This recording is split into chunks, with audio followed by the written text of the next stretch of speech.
Hello, everyone, and welcome to the Wayward Dragons Review. I'm Johnny. And I'm Kelsey.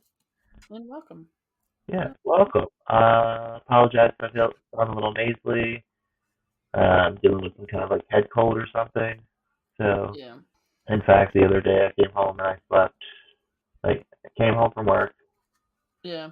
took a nap, woke up, ate dinner, then went to bed for the evening. And I normally don't get very much, my body normally doesn't need very much sleep, but I slept for a good probably 10, 12 hours total.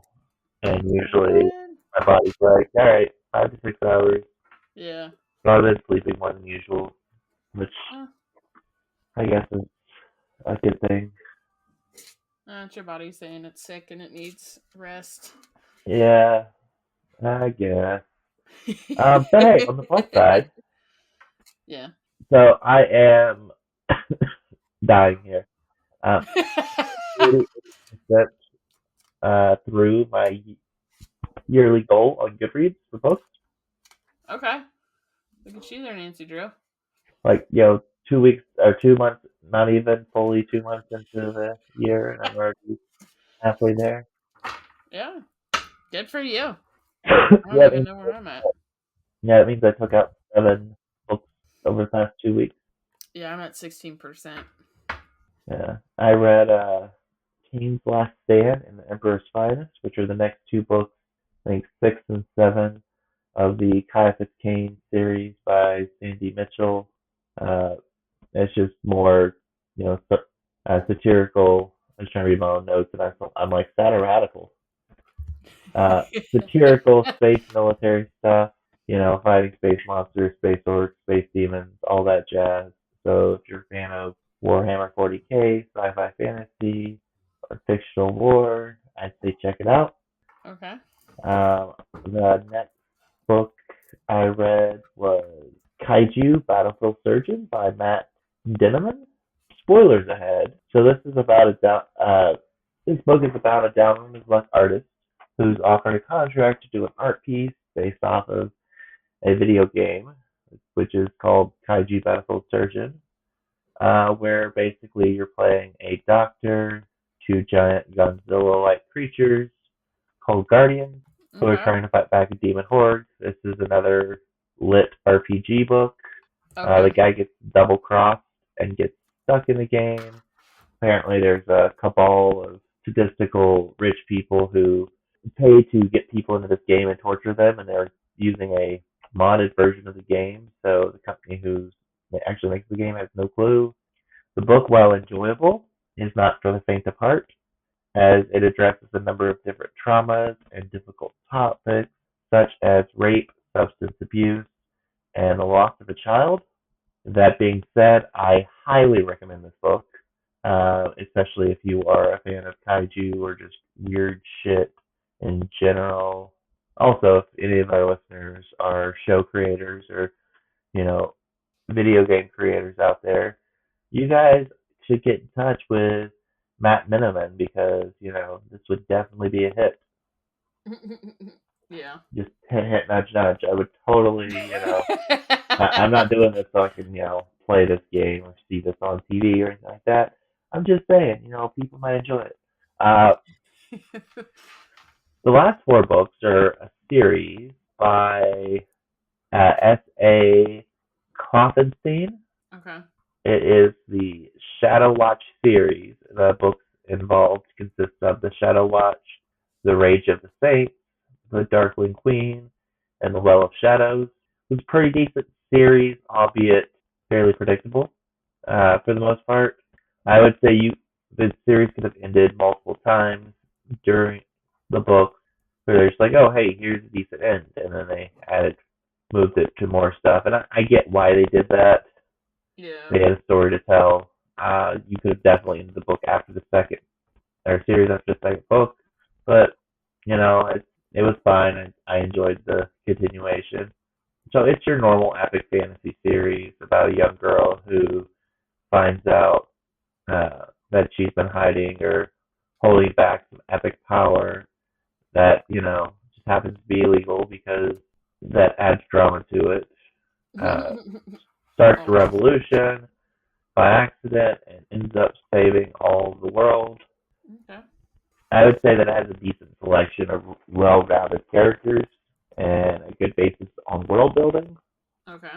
What about you? What have you been up to reading-wise? So, I finished Brimstone by Lincoln and Child. That was gross. Gross how? Or does that involve spoilers? I'll spoil it. So basically, there's these murders that start in the U.S. and they're very like occult, like black art type occult type murders, and these people are literally being cooked from the inside out, right?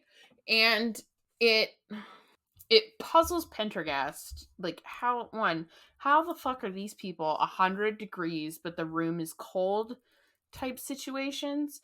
And you eventually go to Italy and you find out that this count that has been present in the beginning is the killer in this, because it's over a very expensive violin. Like there's only like 100 of them ever, because they can't create these violins anymore. They can't figure out how this man has created them, but he makes a microwave device that melts people. So the book is rather graphic because it's melting people. It leaves in a cliffhanger because you don't know whether Pendergast is alive or dead by the end. Obviously, because this is like book 5 in a 21 book series, doesn't take much to figure out that Pendergast does make it out. Maybe not in the next one. I think the next one's just about Augusta, the cop that he kind of takes under his wing. So I finished that. Not for the faint of heart. If you got a little squeamish belly, don't do that.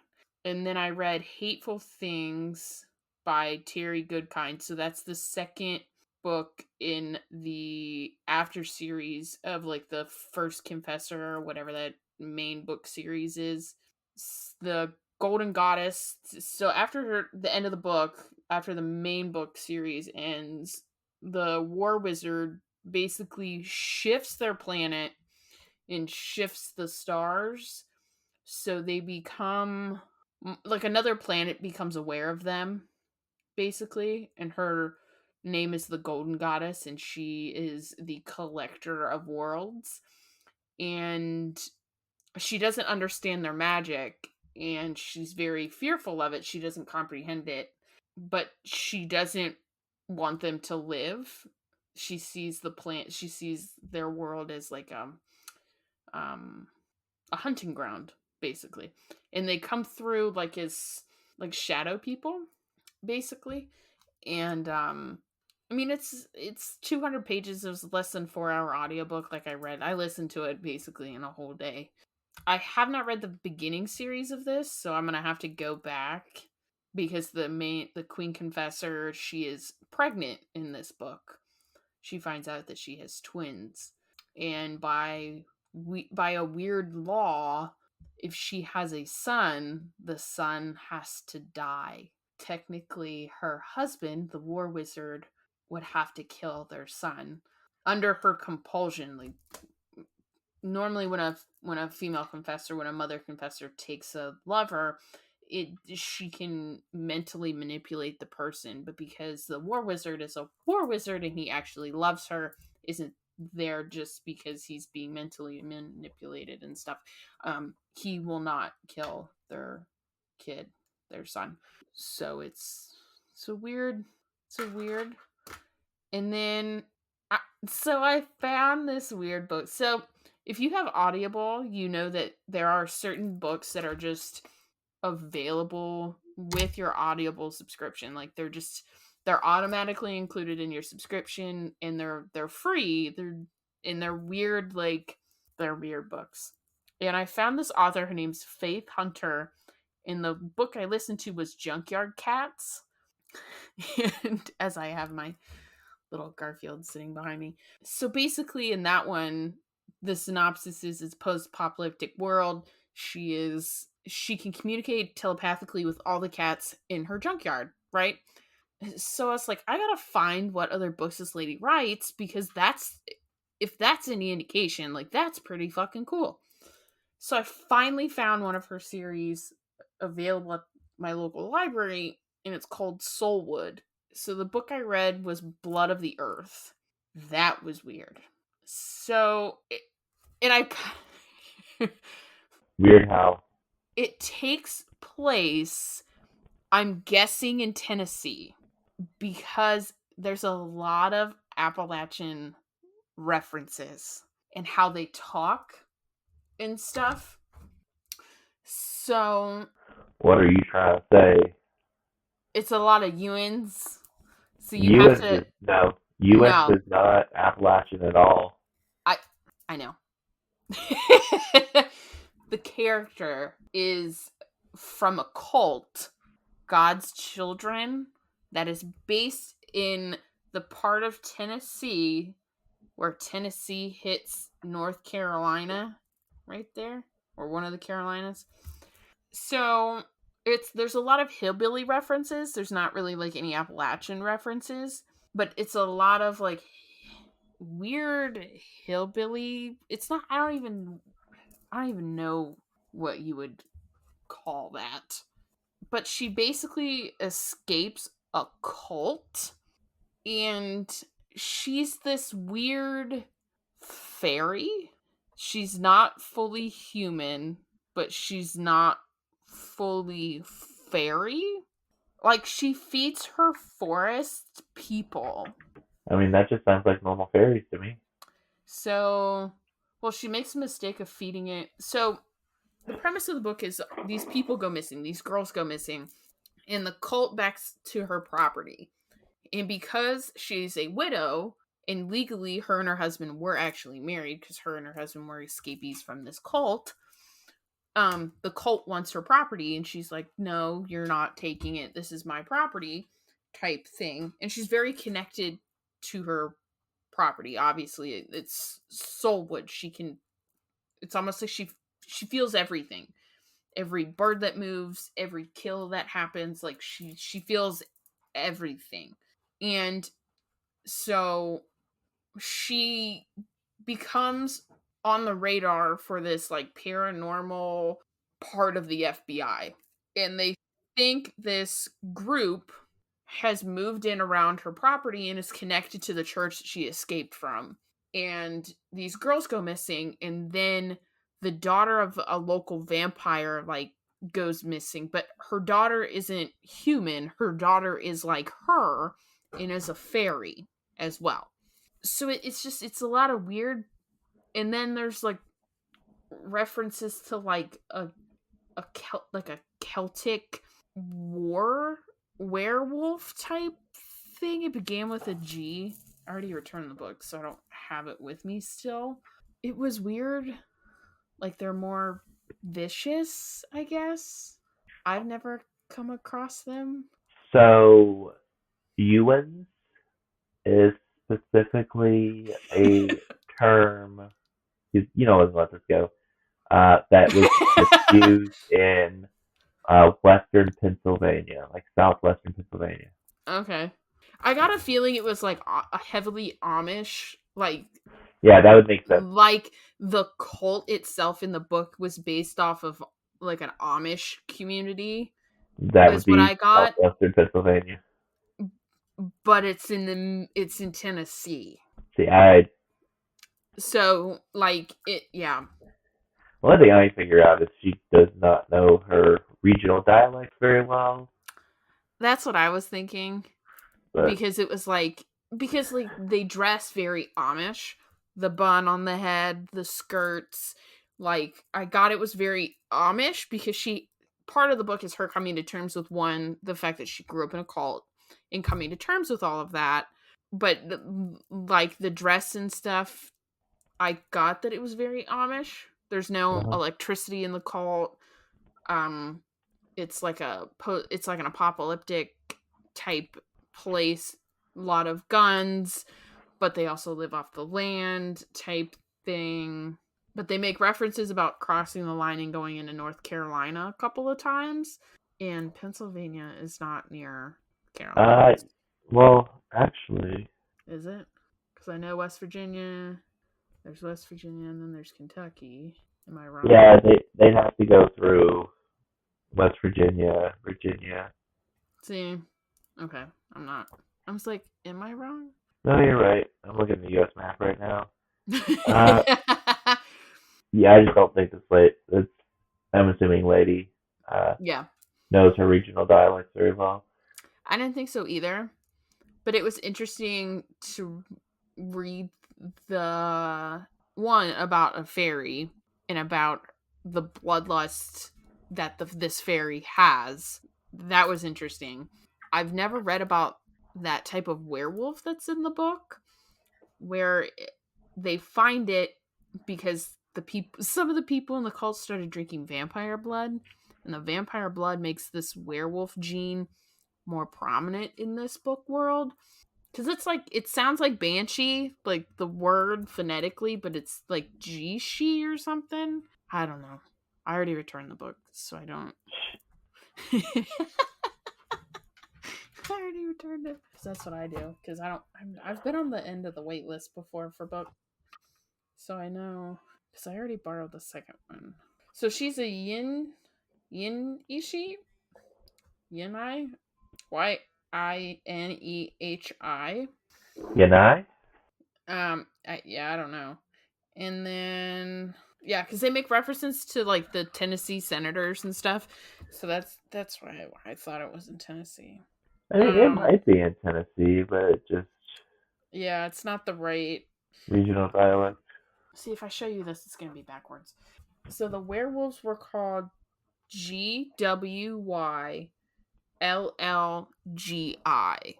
And when you're first introduced to the character, they do phonetics. They do the phonetic part of the word. Yeah, I don't even know how to pronounce that. It's a mythical dog from Wales that appears as a frightful apparition of a mastiff or a black wolf. With red eyes. Yeah, I know what you're talking about. Let me. Because, like, when you normally read about werewolves, it's like your normal werewolf type thing. You know, Yeah. it's not, like, it's like your stereotypical, like Twilight. Well, that's not a werewolf. No, but it's very stereotypical of that. Of it's either they change when they want, and they're either bitten or born as of a pack. In this book, it's a recessive gene. Okay. I don't know. It was interesting. Well, I read it that day. If it takes place in Tennessee, that would make sense considering the Celtic origin of people in Tennessee and the other Appalachian areas. And maybe that regional dialect does exist in Tennessee. I have never heard it anywhere in any of the Appalachians or anywhere from anyone from Appalachia. So, yeah, that's the only part I found hard reading it, was that the dialect from the people from the cult was kind of hard to read. I almost had to read it out loud to myself. That was the only complaint I will have, is the dialect part of the cult people was kind of hard to understand because of all that. So I don't know if it's just she was trying. maybe. I don't know. And anything else that you've read? So I have a negative review for today. So I started to read the second book in the Department Q series. That is like wherever it is in Europe's like cold case. And I had to stop reading that because it was too misogynistic for me to keep going. That happens. Like unfortunately. Downloaded the audiobook from the library, got like 3 hours into it, and went, I can't do this. Yeah. This is a little much for me. And because it was constant, like berating women, beating women, raping women, for the first 3 hours. And I'm like, is this how this is going to be the whole book? Because if this is, then I'm out, homie. Yeah, that's a bit much. So, no, that's all I have. We haven't really watched anything. We've been watching the new Kindred Spirits, which is on every Friday. We've been playing Diablo 3. That's like what him and I play. So we've made it to the second act in Diablo 3. Gotcha. So I have not been playing any games or watching any TV really. I was actually sitting there thinking, and I'm like, wow, I really have not watched very much TV in the past 2 weeks. Good for me. Yeah, good for you. Good for you. I was like, I'm trying to do a lot of anti-stress, just because of everything I've got going on, and my first job's not getting any better, so I'm trying to make sure that, because I get a stress rash, so Yeah. I am trying to make sure that I don't get that rash. So yeah, no. Do you have anything more? That's all I have. So I think we can wrap this up. Stay tuned next week, and we'll be talking about the big beast. Bigfoot.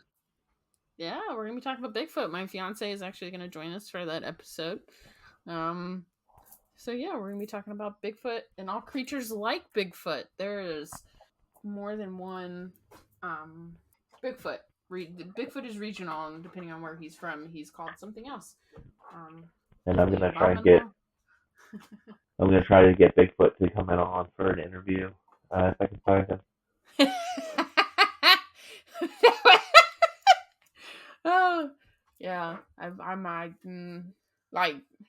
Yeah, he's the stories he has is absolutely terrifying. So yeah. So yeah, join us for Bigfoot, and then after Bigfoot, in honor of my wedding, we're going to be talking about different types of wedding ceremonies, because I'm doing a hand fasting. But there are different types of hand fasting ceremonies, is actually what I'm finding. So yeah.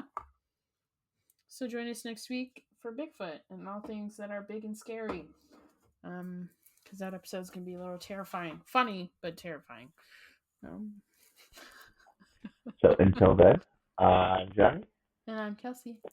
Bye. Bye.